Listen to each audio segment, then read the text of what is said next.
Bible, God's inspired word, says there came a sound from heaven, and that's the sound we need.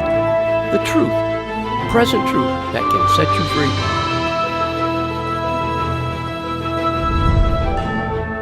free. We need to be sensitive to the Spirit of the living God, and we can be. And how does Philip in Acts chapter 8 get this sensitivity to the Spirit? Well, it comes not by books. It comes by waiting on the Lord. It comes by spending time in His presence. It comes by ministering to the Lord.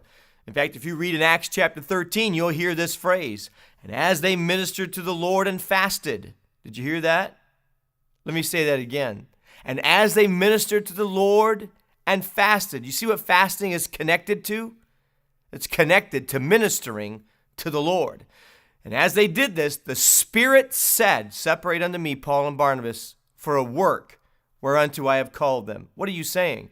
I'm saying that the Spirit begins to speak as we minister to Him. And that takes a waiting in His presence, a coming near to Him, a standing before Him, and allowing Him to create in us that sensitivity. And that happens in Philip's life. In Acts chapter 8, it says in verse 26 that the Lord spoke to him and said, "Go to the south." Now here is Philip in Samaria preaching a wonderful revival, and it's just a mega thing. And God is just working, and miracles are happening, and who would want to leave that?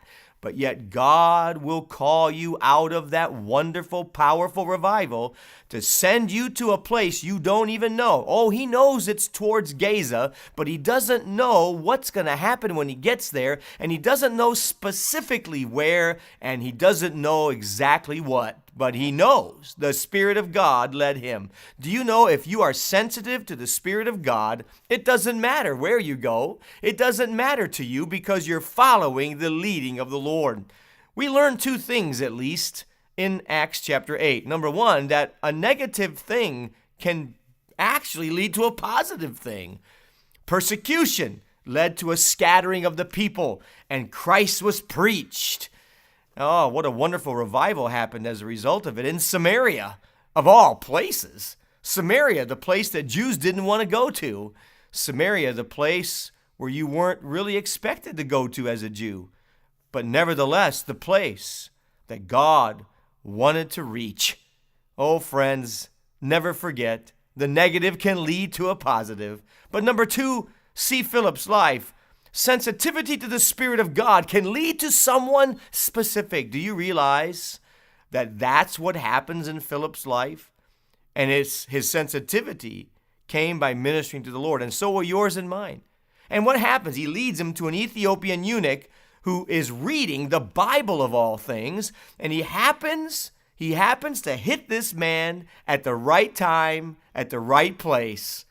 According to God's leading, it happens. So number two, sensitivity to the Spirit may lead to someone specific. But number three, I noticed this. Philip gets up from Samaria and goes to the south. And I learned number three, obedience today leads to a divine appointment tomorrow.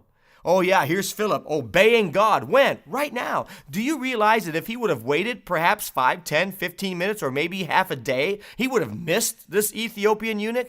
Do you know, friends, that obedience right now can lead to divine appointments tomorrow? But I thought it was today. No, tomorrow. Well, whatever day it might be, doesn't matter.